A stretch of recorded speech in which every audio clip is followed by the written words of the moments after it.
So Solomon was now the king, and he was learning from his father, King David. But King David was pretty old, and the time had come that King David would be laid to rest, and Solomon would be the ruler over Israel, the new generation.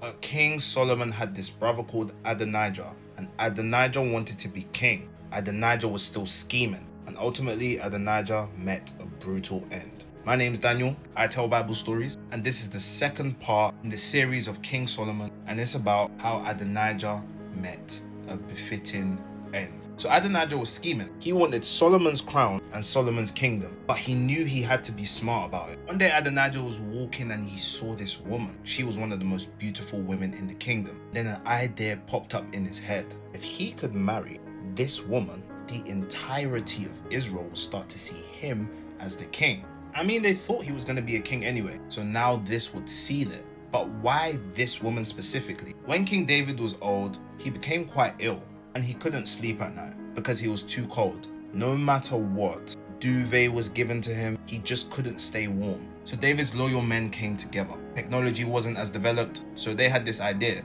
The only way to keep King David warm was to find a young lady that was extremely beautiful, and they would lay in bed together, and her body heat would keep him warm. So they were now on this mission to find the most beautiful woman in the kingdom. They asked around and searched and searched. Now, as they were walking through a village, they spotted this woman. Her name was Abishag, and she was everything that they were looking for. They wasted no time.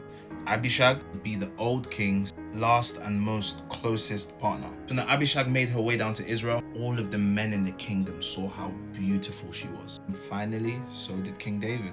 Abishag performed her duty and made sure King David was warm at night. And from the context given in scripture, it looks like they were pretty close and good friends as well. So you could imagine during this time, the entirety of Israel saw her as the last and most closest person to King David. Everyone in the kingdom loved her. So if Adonijah would marry her, everyone would love him. So Solomon has a mother and her name is Bathsheba. At this time, she was one of the queens. And remember I told you, Adonijah is scheming. He approaches Bathsheba, and it seemed he wanted to reason with her, but he also wanted to take advantage of her good heart. So he says to her, "You know the entire kingdom was mine. Everyone looked at me to be the king, but God gave the kingdom to your son Solomon, and that's okay. But I want to ask you of something, and please do not say no." Bathsheba said, "Of course, ask me of anything." And Adonijah asks her this, "The beautiful woman, Abishag, please allow me to take her hand in marriage. Everything else has already been taken from me." And Bathsheba agreed. Whatever he said, it made her sympathize with him. So Bathsheba walks into the throne room one day, and Solomon loved his mum so much. He had a throne set up for her personally. And she said to him, "I have one petition from you. I don't ask you for much."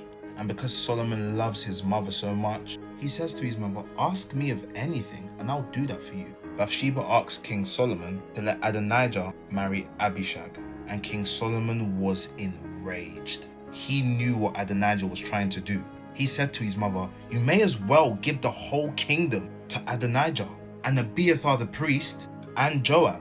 Adonijah is my older brother, and if he marries my father's last closest companion that all of Israel loves, the kingdom will be his, and Joab's, and Abiathar the priest." So he gets up and he says, "May God deal with me ever so dearly if for this request Adonijah has asked for, the price isn't his life."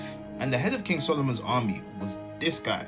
His name is Benaiah, and Benaiah did not play about the king. King Solomon told Benaiah something straight up. He said, "Adonijah's time has come." And Benaiah understood exactly what that meant. Benaiah catches Adonijah, and the last thing Adonijah would see was Benaiah. Benaiah followed his orders, and Adonijah was no more. Guys, I just want to say thank you so much for watching the videos, and thank you so much for your patience as well.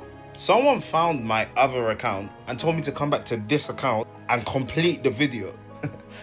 I love the dedication, but I was going through a very, very, very tough period of my life. I started this page just obeying God, and the support has literally been so overwhelming.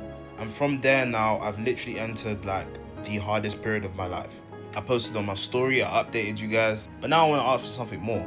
Pray for me. I want to make sure to be as vulnerable and transparent as possible with you guys. from now on, by God's grace, we will be uploading daily because we do have more time.